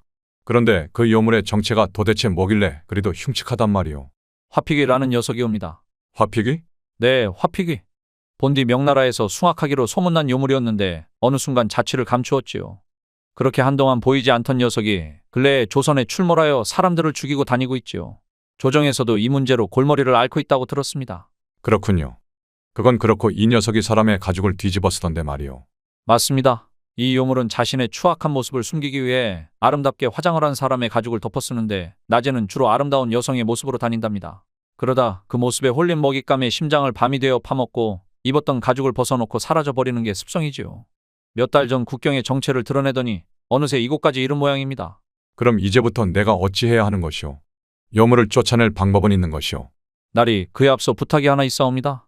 무슨 부탁이오? 어서 말씀해 보시오. 방법을 알려드리는 대신 그 요물의 뒤처리는 제가 직접 하게 해주시지요. 아니 왜 그러시오? 비록 그 요물이 인피를 뒤집어 쓴 요물이기는 하나 그 녀석도 가련한 신세입니다. 오랜 세월을 묵어 간신히 사람의 가죽이라도 덮었을 능력을 터득했으니 그 정성이 갸륵하여 요물의 생명까지는 해하고 싶지 않습니다. 내 서재에서 요물만 치워버리면 되는 것이니 법사가 원하는 대로 하시오. 이에 도사가 그 자리에서 당장에 부적을 2장 그리더니 선비에게 건네며 말했답니다. 이것을 침실 문 앞에 붙여놓으면 요물이 물러날 것입니다. 절대 부적이 훼손되거나 떨어져선 안 됩니다. 아시겠지요? 그렇게 하겠소. 어느덧 해가 저물어 스산한 어둠이 깔리기 시작했답니다. 집으로 돌아온 선비는 서재로 들어갈 용기가 도무지 나지 않아 곧바로 침실로 향했죠. 그리고선 도사가 일러준 대로 부적을 문 앞에 붙여놓고 이른 잠을 청했는데 일경이 되자 문 밖에서 이상한 소리가 나는 것이었답니다. 그 소리에 소스라치게 놀라 잠에서 깬 선비가 부인을 불러 말했답니다. 부인, 무슨 소리인지 밖을 한번 봐주시겠소? 아니 나리, 왜 그러시는 겁니까? 무슨 문제라도 있는 것입니까? 그냥 아무것도 묻지 말고 시키는 대로 해주시오. 온몸을 벌벌 떨며 불안해하는 남편의 모습이 의아했던 부인이 고개를 갸우뚱하며 문을 살짝 열어 밖을 살펴보았답니다. 문 밖에는 놀랍게도 일전에 선비가 말했던 여인이 문 앞에 기웃거리고 있었는데 붙어있는 부적을 보고선 감히 침실에 들어오질 못하고 밖에 서서 이를 갈고 있는 것이 아니겠습니까? 여인이 한참을 그렇게 서 있다가 가버렸는데 잠시 후 다시 다가오더니 욕을 퍼붓기 시작하는 것이었습니다. 도사 따위라 날 겁주는 것이더냐. 어림도 없다. 오늘 밤 저놈의 심장을 파먹어 버릴 것이야. 그 말과 함께 거친 괴성을 질렀는데 순간 바람이 일더니 침실 문 앞에 붙여놓은 부적 하나가 그 기운을 버티지 못하고 날아가 버렸지 뭐겠습니까? 이에 요물이 아무 거리낌 없이 문 앞에 다가와서는 침실 문을 산산조각 내고 들어오더니 순식간에 선비의 침대로 곧장 기어올라 선비의 배를 가르고 심장을 파내어 가버렸답니다. 이에 놀란 부인이 촛불을 들어 남편을 비춰보니 배에서 흘러나온 피로 사방이 검붉게 물들어 있었답니다. 나리, 이게 무슨 일입니까? 이를 어찌합니까? 선비는 이미 심장이 도려진 상태로 죽어 있었는데 요물이 다시 나타날까 겁나서 남편의 참혹한 죽음 앞에서조차 부인은 울음소리도 내지 못하고 있었답니다. 다음 날 참혹한 밤이 지나고 아침이 밝자마자 부인은 선비의 동생을 시켜 귀국사의 도사를 찾아가게 했답니다. 도사님, 누구신데 이리 새벽 대바람부터 단잠을 깨우시는 것입니까? 저는 이생의 아우입니다. 그렇소이까? 어째 형님은 안 보이고 이렇게 동생분이? 도사의 말에 아우가 대성통곡하며 간밤에 이를 고했는데 이에 도사가 경노하여 말하였답니다. 내 본디 그 요물을 가련하게 여겼거늘 어찌 이리 방자하게 이를 데 없단 말이냐? 도저히 묵과할 수 없으니 어서 집으로 가봅시다. 어서. 곧장 도사는 선비의 동생을 따라 선비의 집으로 가보았으나 요물은 이미 온데간데 없고 참혹한 선비의 시신만이 끔찍한 당시의 상황을 짐작케 하고 있었답니다. 허허, 이 원통한 죽음을 어찌할꼬. 심장이 파인 선비의 시신을 바라보던 도사가 잠시 고개를 들어 사방을 살펴본 후 냄새를 맡는 듯 킁킁거리더니 말했답니다. 아직 요물의 냄새가 나는 것을 보니 다행히 아직 멀리 도망가지 못한 듯하오. 이에 선비의 동생에게 물었답니다. 저기 뜰 남쪽 방의 주인은 어디 있습니까? 소생의 처소입니다만 무슨 문제라도 있습니까? 이에 도사가 직감한 듯 말했답니다. 그 요물은 지금 그곳에 있소이다. 그 말에 아연실색한 선비의 동생을 도사가 물끄러미 바라보며 다시 물었답니다. 혹시 낯선 사람이 그대의 처소에 온 적은 없었소? 소생은 아침부터 귀국사에 갔던 터라 잘 알지 못하겠사오니 지금 잠깐 가서 얼른 알아보고 돌아오겠습니다. 조심하셔야 하오. 이에 선비의 동생이 자신의 처소로 갔는데 얼마 지나지 않아 황급히 돌아온 동생이 도사에게 아뢰는 것이었습니다. 도사님 말씀대로 과연 그런 일이 있었사옵니다. 아침에 한 노파가 찾아와 한여일을 자청했는데 소생의 아내가 그 청을 수락하여 아직까지 머물러 있다고 하옵니다. 그의 말에 도사가 확신에 찬 눈빛으로 말했답니다. 바로 그 노파가 요게요.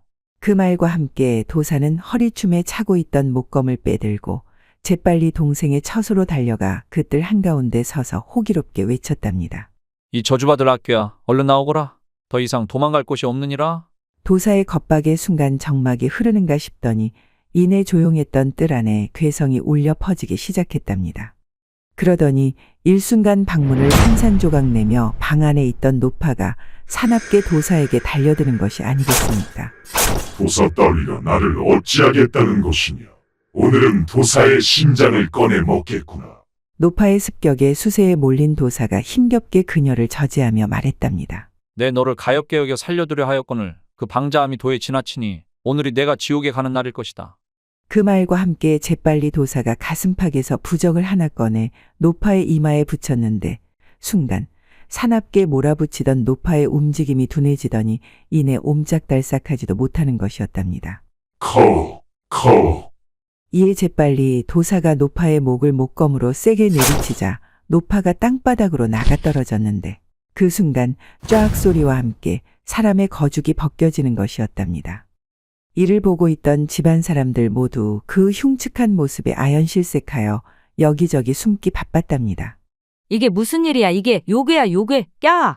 한참을 땅바닥에 쓰러져 발악하던 요물의 비명소리는 언뜻 아기 울음소리 같았는데 이를 지켜보던 도사가 안쓰러운 얼굴로 말했답니다.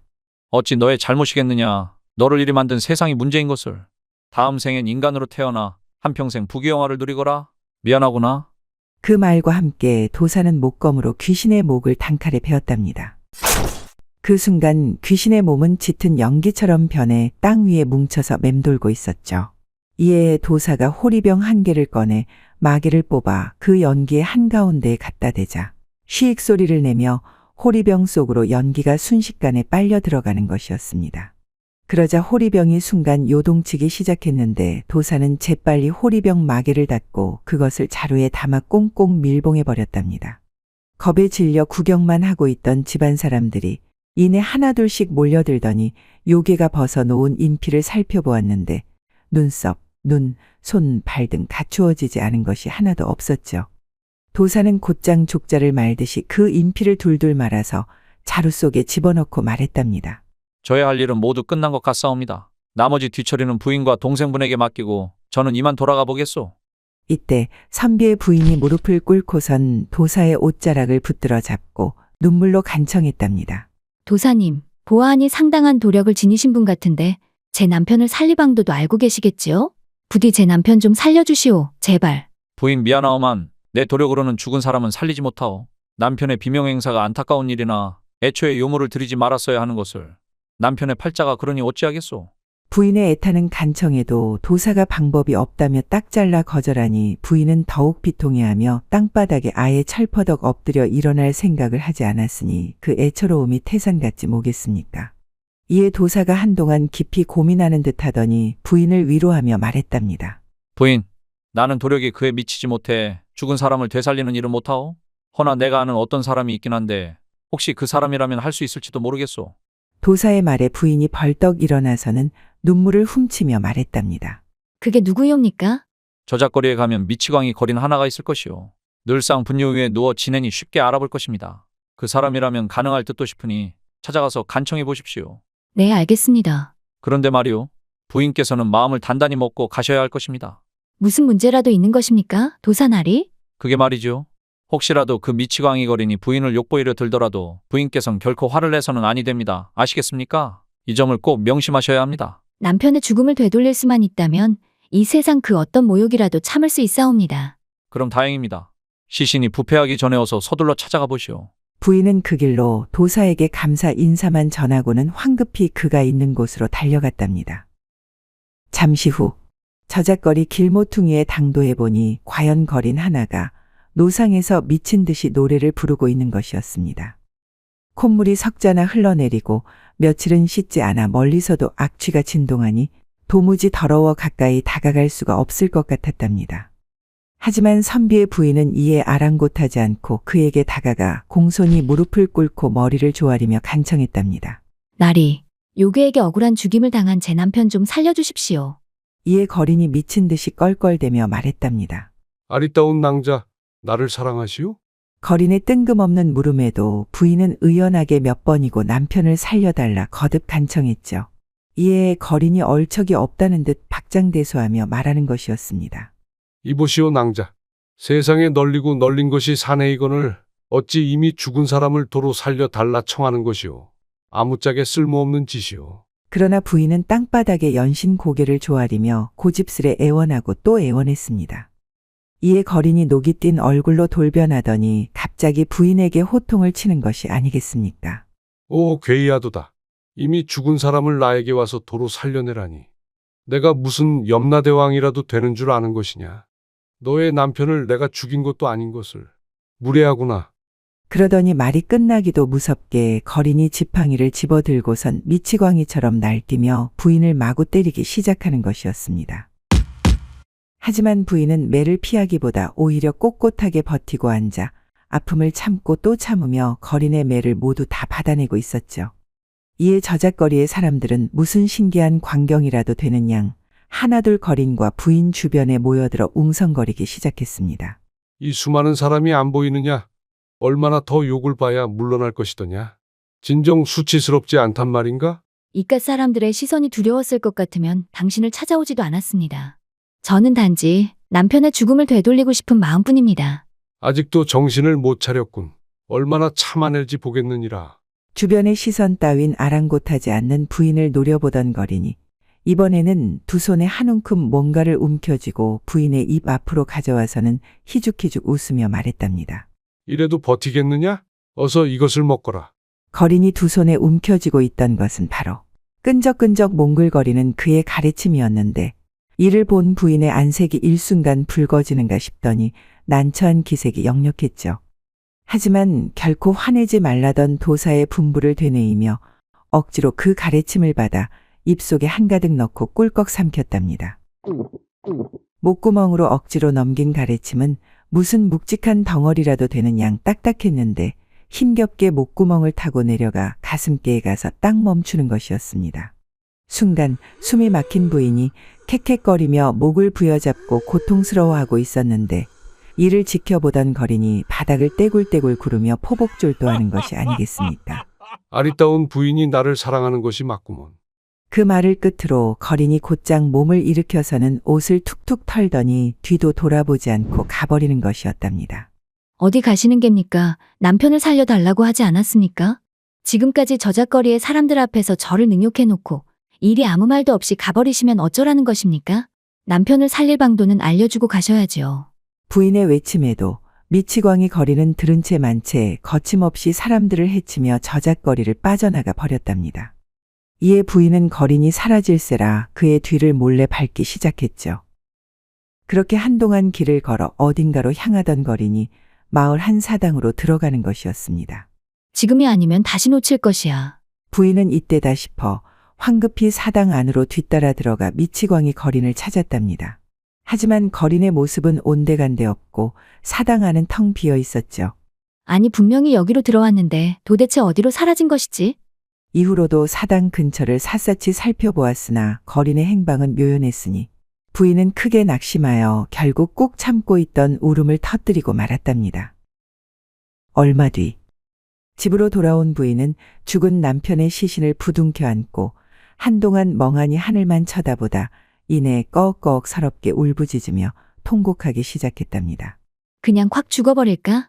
남편 죽은 것도 서러운데 미치광이의 가래까지 저작거리 사람들이 보는 앞에서 삼켰으니 이 수치스럽고 원통한 마음을 어찌할꼬. 그렇게 부인은 비통하게 울부짖으며 핏물로 얼룩진 남편의 시신을 수습하기 시작했답니다. 얼마나 목 놓아 울었던지 목소리까지 갈라져 더 이상 울지도 못할 지경에 이르렀을 즈음 갑자기 가슴속 횡격막 부근에 뭔가 묵직한 것이 역류하는 느낌이 드는 것이었습니다. 우액, 꺽꺽. 부인은 필사적으로 입을 막고 참아보았으나 솟구쳐 오르는 것엔 압력을 이겨내지 못하고 그만 입 밖으로 물체를 토해버리고 말았죠. 순간 남편 시신에 갈라진 복부 사이로 그 물체가 떨어졌는데 이내 그것이 통통 뛰며 움직이고 있는 것이었습니다. 이것은? 부인이 괴이 여겨 눈을 비비고 다시 한번 쳐다보았는데 그것은 분명히 부풀었다 가라앉기를 반복하고 있었죠. 심지어 뜨거운 기운을 내뿜으며 하얀 연기를 모락모락 피우고 있었는데 이를 본 부인이 기뻐 외쳤답니다. 심장이다, 심장이야. 그랬습니다. 부인의 입에서 튀어나온 건 바로 사람의 심장이었습니다. 부인은 심장이 멈출세라 황급히 두 손으로 시신에 갈라진 복부 양쪽을 잘 맞물린 후 잔뜩 힘을 주어 배를 닫았는데 벌어진 틈 사이로 더운 연기가 새어나오는 것이었습니다. 이에 부인은 비단을 찢어 시신의 복부를 단단히 동여매고 상처가 벌어지지 않게 하였답니다. 그렇게 한 시즌이 지나고 손으로 시신을 만져보니 조금씩 온기를 되찾고 있는 것이었습니다. 이에 부인은 이불을 가져와 시신을 덮었는데 한밤중이 되어 다시 이불을 들춰보니 시신의 코에서 콧김이 느껴지는 것이었습니다. 그리고 날이 밝자 결국 선비가 되살아났답니다. 서방님 괜찮으십니까? 어서 눈을 떠보시어요, 어서. 부인의 말에 선비가 기지개를 쭉 펴더니 하품을 한입 크게 하면서 말했답니다. 부인, 한바탕 꿈을 꾼 것만 같소. 다만 복부가 살짝살짝 아픈 것 같기도 하오. 이에 복부에 상처 났던 곳을 살펴보니 이미 동전만한 딱지가 앉아 있었는데 오래지 않아 딱지조차 사라지고 선비는 완쾌하게 되었답니다. 그날 이후 선비는 기생집의 발길을 뚝 끊고 외간 여자는 멀리하며 자신을 살린 부인을 금과 옥조로 여기며 깊이 사랑해 주었답니다. 훗날 선비와 부인은 거린이 사라진 사당으로 다시 찾아가 감사의 제를 올린 적이 있었는데 사당 한편에 그려진 그림 속에 거린과 똑같이 생긴 사람이 있는 것을 발견한 부인이 의아해하며 말했답니다. 이상하군. 그림 속의 노인이 낯설지가 않은데. 왜 그러시오 부인? 이상한 것이라도 있는 것이오. 그게 아니고 서방님. 저 그림 속의 노인이 바로 그날 당신에게 심장을 내어준 그 거린과 무척이나 닮았사옵니다. 부인의 말에 남편이 가까이 다가가 그림을 살펴보더니 이내 무릎을 꿇고 땅바닥에 머리를 조아리며 말했답니다. 여보, 어서 이리 와서 예를 올리시오. 갑자기 왜 그러십니까? 이분은 바로 팔선 중에 한 분이신 여동빈 선인이시오. 중생의 소원을 들어주신다는 신선 여동빈을 말씀하시는 것이옵니까? 그렇소이다. 어서 와서 예를 갖추시오. 이분이 나에게 심장을 다시 내어주신 것이 틀림없어. 그 말에 깜짝 놀란 부인이 그림을 다시 자세히 살펴보았는데 그림 한 모퉁이에 작게 이런 글귀가 적혀 있었답니다. 나의 스승 여동빈 선인에게 이 그림을 헌사하니 부디 속세에 많은 중생을 구원해 주옵소서. 당신의 제자 무진법사드림. 이에 부인 역시 무릎을 꿇고 극진하게 예를 올렸다고 합니다. 과연 그날 사당에서 사라진 미치광이 거린이 바로 신선 여동빈이었을까요? 그렇다면 도대체 그는 어디로 사라진 걸까요? 그것이 알고 싶습니다. 제3화. 이것은 어디에 쓰는 물건인고. 어느 시골에 일찍이 남편과 사별하고 홀로 된 청산과부가 살고 있었답니다. 그런데 그 과부에겐 별난 소원이 하나 있었으니 바로 도깨비와 한번 친해보고 싶은 것이었죠. 도깨비와 친구가 된다면 무슨 소원이든 들어달라 청할 수 있으니 튼실한 서방 하나 뚝딱 만들어 달라고 할 셈이었답니다. 하지만 툭하면 심사가 틀어져 논밭은 물론이고 집안의 세간살이까지 쑥대밭으로 만드는 고약한 도깨비를 그 누구도 좋아하지 않았을 뿐더러 쉽사리 친해지는 일조차 어려운 일이었으니 우연한 기회를 바라는 수밖에 없었답니다. 그런 까닭에 매번 밤이면 밤마다 정한수를 떠놓고 기도를 올리며 도깨비와 친해지기 위해 정성을 다하였죠. 비나이다, 비나이다. 천지신명님께 비나이다. 도깨비와 친구가 되고 싶으니 어서 말 좀 전해주시오. 그러던 어느 날 밤이었답니다. 과부가 홀로 방에 앉아 바느질을 하고 있는데 갑자기 휑하고 바람이 부는가 싶더니 방 안에 촛불이 꺼지는 것이 아니겠습니까? 그러더니 잠시 후 과부의 눈앞에 도깨비가 떡하니 서서는 과부를 노려보고 있지 뭐겠습니까? 깜짝 놀란 과부가 쏘스라쳐 짧은 비명을 지르며 말했답니다. 왜 이러시오? 허락도 없이 여인의 방에 함부로 들어오시면 어쩐단 말이오? 냉큼 나가시오. 그 말에 도깨비가 이상한 물건 하나를 방 안에 훌쩍 던져주고는 짧게 말하였답니다. 네 서방이니라. 그 말과 함께 도깨비가 사라졌는데 깜짝 놀란 과부가 정신을 차리고 방바닥을 가만히 들여다보니 남자의 약물같이 생긴 큼직하고 실한 방망이 하나가 놓여있는 것이지 뭐겠습니까? 이를 지켜보던 과부가 헛헛한 웃음을 지으며 말하였답니다. 도깨비조차도 나를 동정하는구나. 서방을 만들어 달라고 하였더니 웬 방망이만 쳐 던져놓고 가는 것이 나를 놀리는 게 아니면 뭐란 말이냐. 그렇게 한참 동안 신세 한탄을 하던 과부가 방바닥을 나뒹굴고 있는 방망이를 손에 움켜쥐고는 힘없이 혼잣말로 중얼거렸답니다. 이것을 대체 어디에 쓰라는 것일까? 무엇에 쓰는 물건인고? 그 말이 끝나기도 무섭게 갑자기 펑하는 소리와 함께 나무 방망이가 일순간에 건장한 총각으로 변하더니 불문곡직하고 과부에게 달려들어서는 겁가나는 것이지 뭐겠습니까? 아이고, 니신데 이러시오. 아이고, 나 죽네 죽어. 그렇게 정신없이 한바탕 소동이 마무리되고 녹초가 된 과부 옆으로 나무 방망이가 가지런히 누워 있었는데 이를 지켜보는 과부의 눈빛에 애정이 흘러넘쳤으니 나무 방망이를 죽은 서방 보듯 하지 뭐겠습니까? 그렇게 과부는 연신 나무 방망이를 쓰다듬으며 말하였답니다. 과연 도깨비가 서방님을 던져주고 간 것이 맞았사옵니다. 서방님, 앞으로 예를 다하여 정성껏 모시겠사오니 우리 백년해로 해보아요. 그 후부터 과부는 비로소 새 광명을 찾았고 세상에 사는 기쁨을 얻을 수 있었으니 언제나 화색이 얼굴에 넘쳐 흘렀지 뭐겠습니까? 그도 그럴 것이 필요할 때마다 장롱 속 깊숙이 넣어두었던 방망이를 끄집어내어 무엇에 쓰는 물건인고 라고 외치기만 하면 건장한 총각으로 변해 욕구를 풀어주었으니 세상에 이보다 더 귀한 것은 있을 수가 없었죠.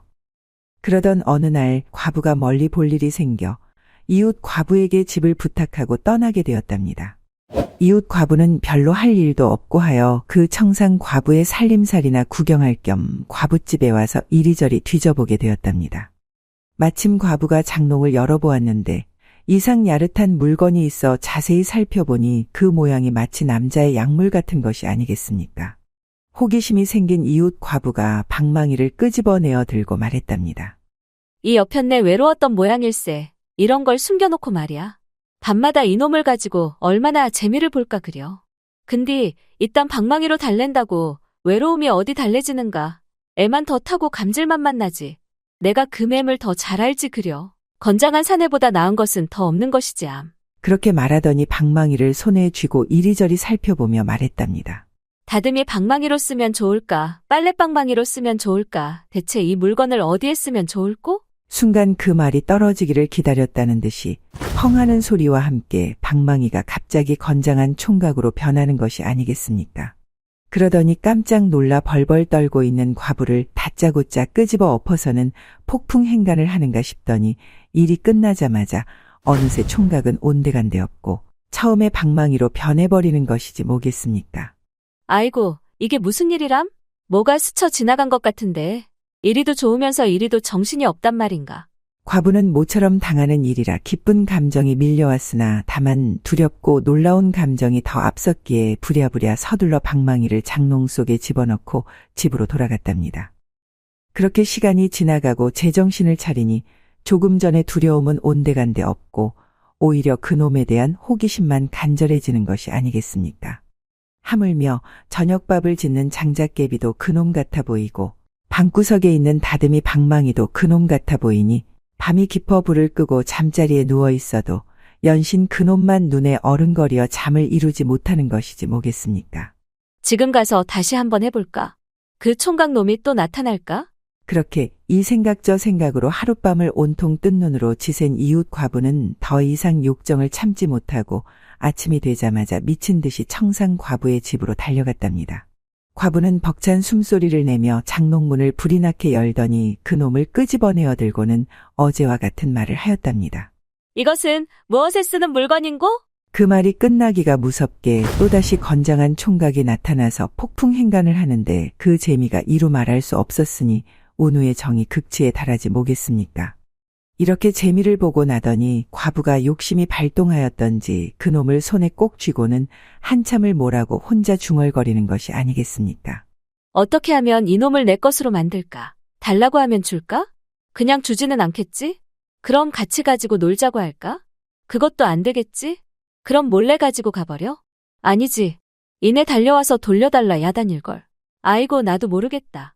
어찌되었든 이 여편네 올 때까지 실컷 재미나 보고 극치나 맛보세. 그날 이후로 이웃 과부는 밤낮을 가리지 않고 생각나는 대로 달려가서 음양의 재미를 보았지 뭐겠습니까? 그렇게 며칠이 지나고 청상과부가 돌아왔답니다. 간만에 만난 두 과부가 그간의 이야기를 주고받으며 한참이나 수다를 떨고 있었는데 이웃 과부가 슬쩍 눈치를 보더니 그간에 있었던 일을 말하자 이내 청상과부가 펄쩍펄쩍 뛰며 화를 내는 것이 아니겠습니까? 아니, 이런 경우가 어디 있답니까? 집을 봐달라 부탁하였지. 내 서방을 부탁하였답디까? 어디서 남의 서방과 오입질을 한단 말이오. 앞으로 내 집엔 얼씬도 마시오. 그렇게 며칠이 지나고 그놈의 생각이 간절해진 이웃 과부가 청상 과부한테 가서 사정사정하며 말하였죠. 성님, 우리 서로 같은 처지끼리 사정 좀 봐줍시다. 내 오늘 그놈이 너무 고파서 그런데 딱 하룻밤만 빌려주시오. 성님도 서방 없는 밤을 잘할 것이 아닙니까? 서로 상부상조하십시다. 저 여편네가 미쳐도 한참이나 미친 게로군. 어디 서방을 빌려가고 빌려주는 법도가 있었는가? 저기 빨래방망이라도 안고 비비고 자든가. 썩 나가시오. 주인 과부가 도저히 부탁을 들어주지 않자 이웃 과부가 끝내 화를 참지 못하고 성깔을 부리며 말했답니다. 이년아, 한번 빌려준다고 그놈이 달아서 없어진다더냐? 아니면 내가 집어 삼키기라도 한다더냐? 어디 두고 보자 이년아. 그렇게 두 과부 사이에 좋지 않은 말이 몇 마디 오가더니 이내 대판거리로 싸움이 벌어졌지 뭐겠습니까? 동네 사람들 모두가 두 과부를 아무리 말려도 온통 듣지 않고 죽기 살기로 싸우지 않겠습니까? 결국 얼마 뒤 이 괴이한 소문은 그 고을사또의 귀에까지 들어가게 되었답니다. 어디 세상에 그럴 리가 있겠는가? 귀신이란 원래 심신에서부터 생기는 것이고 도깨비란 정신이 부실하여 헛것이 보이는 것인데 약물같이 생긴 방망이가 사내로 변한다니 어디서 그따위 헛소문을 듣고 와서 고하는 것이냔 말이다. 사또? 어느 안전이라고 거짓을 구하겠습니까? 이놈이 들은 대로 말씀드리는 것이옵니다. 그놈의 요상한 방망이 때문에 동네가 아주 흉흉하다고 하옵니다. 결국 원님은 사건의 당사자인 두 과부를 관하로 불러들였답니다. 그러니까 너희가 요상하게 생긴 이놈 때문에 싸웠다는 것이 사실이더냐? 네, 맞사옵니다. 네, 맞사옵니다. 그렇게 한동안 두 과부에게 그간의 자초지종을 듣고 있던 사또가 얼척이 없다는 듯 헛웃음을 치며 말하였답니다. 인연들이 여기가 어디라고 허풍을 떠는 것이야, 허풍을. 대관절 이 약물같이 생긴 나무 방망이가 장정이 된다니 그 무슨 궤변이라고 계속 짓거리는 것이더냐? 곤장을 맞아야 정신을 차리겠느냐? 아니옵니다, 나리. 이 방망이가 바로 그 증거이옵니다. 절대 허풍이 아니옵니다. 그럼 이리 한번 가져와 보거라. 이딴 게 뭐가 증거란 말인지 허허참. 과부가 갖다 바친 그 물건을 손에 쥐고 사또가 이리저리 살펴보기 시작했답니다. 모양은 틀림없이 소문으로 듣던 대로 약물의 형상을 하고 있었으나 이 물건이 사람으로 변한다는 사실은 도무지 이해가 되질 않았죠. 한참을 이리저리 살펴보던 사또가 하도 궁금하고 답답했던 나머지 혼잣말로 중얼거렸지 뭐겠습니까? 이것이 대체 뭐라고 그리들 싸우고 난리란 말인가? 도대체 무엇에 쓰는 물건인고? 아뿔싸. 사또의 말이 제 입에서 끝나기도 전에 순간 그 약물 같은 방망이가 건장한 총각으로 변해 다짜고짜 사모관대를 하고 동원에 높이 앉아있는 사또에게 달려드는 것이 아니겠습니까? 황소만한 건장한 총각이 달려드니 사또가 사내라고는 하나 그 힘을 당해내지 못할 노릇이었답니다. 그렇게 여러 사람이 보는 가운데서 사또를 행간한 총각은 일이 끝나자 다시 원래의 약물로 돌아가 버리는 것이지 뭐겠습니까? 순식간에 당한 언님은 한편으로는 놀랍고 창피하기도 한 것이 이 상황을 어찌 받아들여야 할지 몰라 갈팡질팡하는 것도 잠시 이내 치사하고 괘씸한 감정에 휩싸여선 분이 머리끝까지 오른 듯 노기를 띤 얼굴로 말하였답니다. 이 요물을 당장 불에 태워 버리시오. 당장. 뭐 하시오? 어서 불을 지피시오. 사또의 불호령에 포졸들이 관아뜰에 모닥불을 지피고선 요상한 나무 방망이를 불길 속으로 휙 하고 집어 던졌는데 웬일인지 그 요물이 한참이 지나서도 타지도 않고 녹지도 않는 것이 아니겠습니까? 사또나리, 이 요물이 끄덕없사옵니다. 어찌하옵갑시오? 솥에 넣고 삶아버리거라. 사또의 명대로 다시 끄집어내어 펄펄 끓는 물에 넣었으나 마찬가지로 한참이 지나도 삶아지지도 않고 익지도 않는 것이지 뭐겠습니까? 나리, 이 요물이 여전히 끄떡없이 그대로인데 어찌할까요? 톱으로 잘라 산산조각 내어 버리거라. 아주 잘게 베어버리거라. 이를 지켜보다 못한 청산과부가 포졸들을 뿌리치고 약물을 덥석 빼앗더니 엎드려 눈물로 사정하며 말하였답니다. 사또 나리, 어찌 이리 제 서방을 괴롭히시옵니까? 비록 요물이라 사람의 인지상정을 몰라 방자한 짓을 하였기로써니 어찌 이리도 잔인하시옵니까? 절대 악의가 있어 그런 것이 아니옵니다. 제가 과부가 된 후로 긴 시간 천지신명께 정성을 들여 어렵게 얻은 서방을 이리 죽이려 하신다면 천벌을 받을 것이옵니다. 또한 오늘 일이 부르지 않으셨더라면 이런 일도 없지 않았겠나이까. 부디 서방의 무례함을 용서하시고 그만 풀어주시지요. 제가 앞으로 천지분간을 잘 가르쳐 다시는 이런 일이 없게 하겠나이다. 그 말이 끝나기가 무섭게 돌연 천지가 진동하고 하늘에서는 천둥과 번개가 치고 세찬 비바람이 무섭게 일어나기 시작하더니 잠잠하던 약물에서 연기가 피어오르고 요상한 소리를 내면서 서서히 총각으로 변하는 것이 아니겠습니까?